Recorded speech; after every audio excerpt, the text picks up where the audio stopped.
Hey, how y'all doing? Drag up a chair. I think you're gonna like this one. It's got ghosts and monsters and a twist I don't think you'll see coming. So settle in and let's get on into it. You see, this all happened around 1956 or 57. I was just a little boy, I don't know, maybe 4 or 5. I remember Mama's brother Silas and 2 of his buddies busting up in our house one night about 3 o'clock in the morning. Now he was white as a sheet, shaking like a dog been eating persimmons. His shirt tore near about off of him, and his shoes were just gone. He was so spooked, he couldn't tell nobody nothing about what happened to him. He just looked like he done seen the end of the world, and it looked back at him. You see, Silas liked to take a little nip every now and then, maybe 2 on a Saturday night.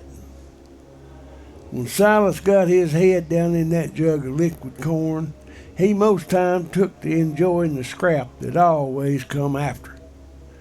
And truth be told, well, them scraps had a bad habit of turning from fists into knives before the night was over. This gives Silas a reputation of being somebody you don't mess with. But at the same time now, he was a good one to have on your side in a fracas. Now this one particular Saturday night, Silas and a couple of his running buddies was out carousing, just carrying on general devilment, when somebody, one of them boys full of corn, liquor, and bad ideas, dared him to walk down through Devil's Garden.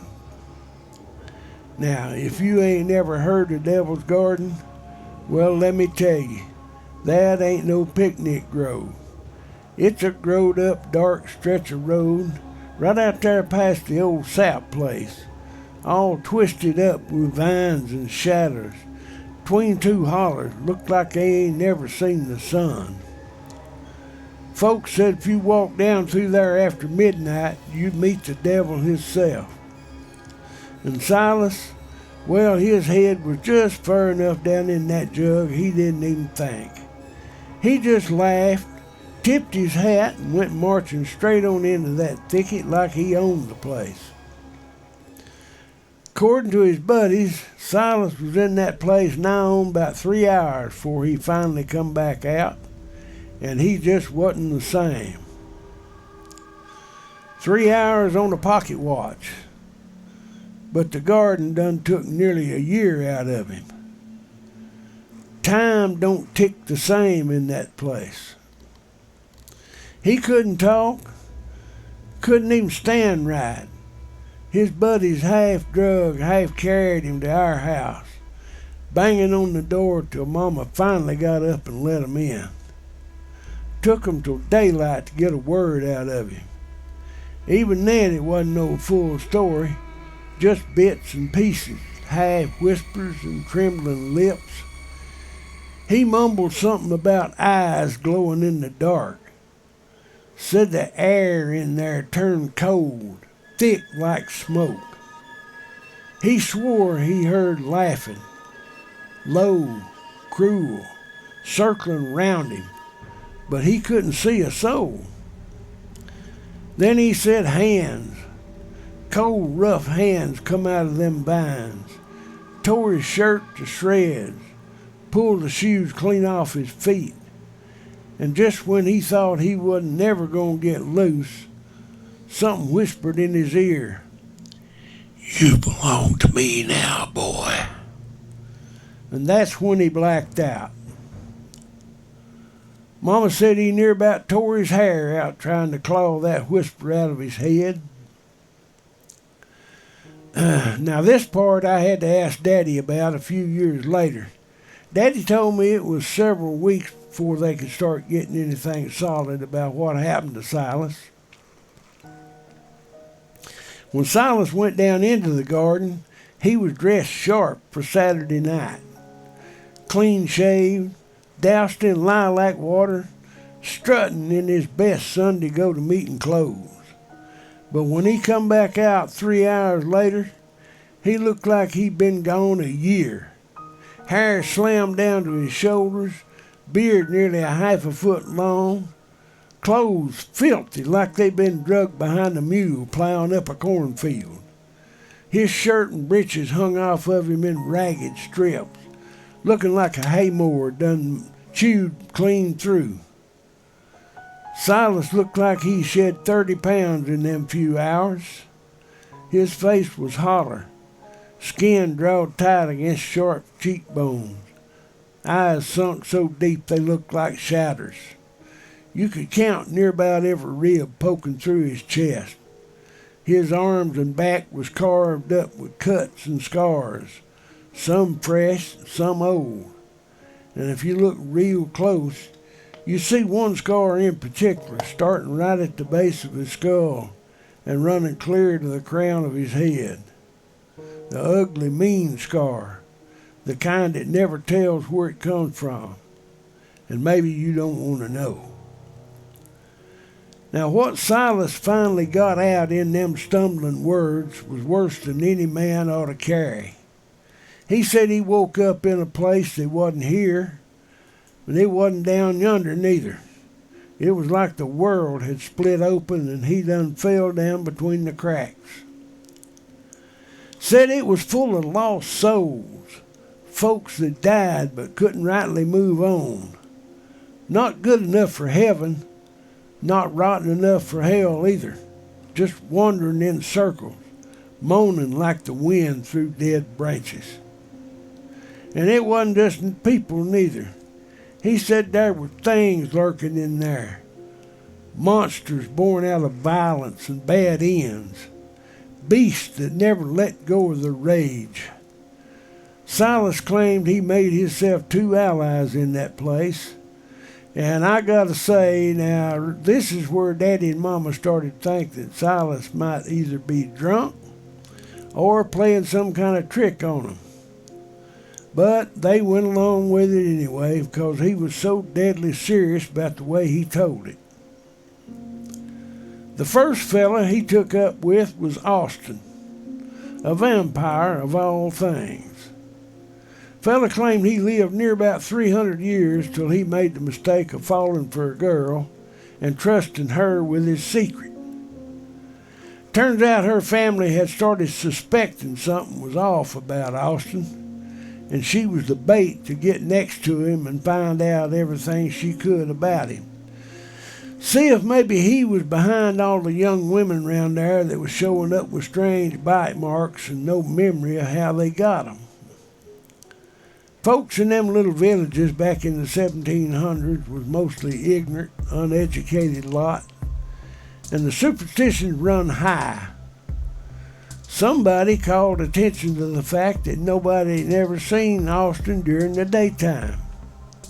So they set out to investigate him, and this girl was the first stage of the plan. Austin said the first time he ever met her, she was different from other girls. She was smart as well as beautiful, educated. He enjoyed talking with her about art, history, and the world in general. He said he actually started seeing them together for real, and that's when the betrayal happened. He told her who he really was, thinking she'd be able to accept him and his secret. Instead, she come sneaking in his hiding place one day about noontime with her daddy and a handful of farmhands. One white oak steak later, and Austin woke up in the between, as they called it. Next was Tony. Yeah, Tony was a werewolf, meaner than a cornered bobcat.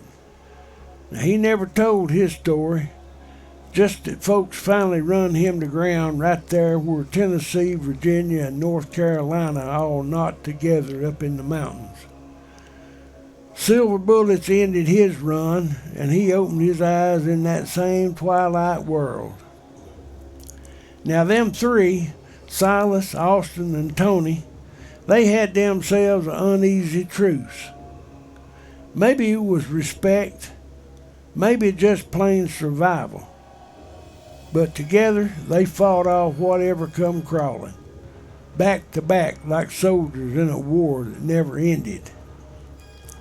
Silas told Mom and Daddy that him and Austin and Tony had spent months in that place, running and hiding when they could, fighting back to back when they had to. Food was whatever they could find to eat that didn't pose a danger of eating them first. Wasn't no such thing as berries and roots and such. They had to grab whatever they could that crawled on the ground. Most times it was these big old snakes that Austin and Tony would catch and kill, them two being impervious to the bites. Then they'd stand watch while Silas would skin them and cook them over a campfire. Silas said their favorite thing was these animals that looked kind of like a rabbit, but they was big, about the size of a Cocker Spaniel dog. They was fairly slow and easy to trap, but they was smart, hard to spot. It's like what they didn't have in speed, they made up for in brains and camouflage. They was able to blend right in with the landscape. When they could see one, though, Austin and Tony would catch and kill it. Silas would clean and cook it. Of course, Austin being a vampire, he didn't eat food like Silas and Tony. He got his sustenance before the other two did, while the animal was still breathing. It was like Thanksgiving feast when they did catch one of them things, them being as big as it was. The boys bedded down with full bellies for sure. They had to be careful, though, 'cause the open fire was inviting every nasty thing that roamed in there, right where they was hiding. More than one time they went without eating 'cause the fire was just too dangerous. Silas said every spark was like ringing a dinner bell in hell. The shadows didn't just watch, they listened. Some nights they'd smother the fire with dirt and lay there starving, too scared to breathe, waiting for claws scratching closer. It wasn't as bad for Austin. He could grab up some animal and feed on the go, no fire required. But Silas and Tony, they had to have food or they couldn't keep going. They holed out as long as they could, bellies gnawing like a coonhound on a bone. But sooner or later they'd reach that point where hunger was louder than fear. Silas said they'd go till they just couldn't stand it no more, till the ache hollered them out so bad that striking a fire even with shadows stirring close felt like a necessary evil, a risk worth taking just to get something in their bellies. They survived like this for months. Then one day Silas said without any warning, a man dressed in solid black come walking out of the fog. Didn't say a word at first, just looked at him, cold as stone. Then he raised a hand, pointed at Austin, then Tony. Before they could even growl or draw breath, that man reached straight into their chest and yanked their very souls out like pulling weeds. A hole opened up, blacker than pitch, and sucked them clean away. Their bodies dropped in a heap right there at Silas' feet. Silas said he near about lost his mind right then. Throwed up his hands, stammering, "Look here, mister, I ain't got no quarrel with you now." But the man in black just kept on walking, right up to him, slow and steady, till he stood nose to nose with him. He reached up, touched Silas right on the temple and said real low, "I'll be back for you in a few years." That's the last Silas remembered. Next thing he knowed, he was laying in the middle of the road at the mouth of Devil's Garden, his buddies hauling him up like dead weight. Couldn't talk, couldn't even think straight. From that night on, he wouldn't so much as look crossways at Devil's Garden. wouldn't walk it, wouldn't drive it. Said if the creek flooded and that was the only road home, he'd sleep in his truck till the water went down. And me, I ain't never set foot in there neither. I've drove past that turnoff thousands of times over the years, and I ain't never pulled in there. Some places I reckon the good Lord Hisself don't watch over anymore, and Devil's Garden might just be one of them. This has been a story from Papa's Porch. Hey, I really do appreciate you stopping by. Come on back and see me again, won't you? Next time, I want to tell you about my buddy Aaron and the haunting of the Dixie Rose, a floating Mississippi River casino where one slick gambler found out that 4 miracle aces don't beat a pair of sixes.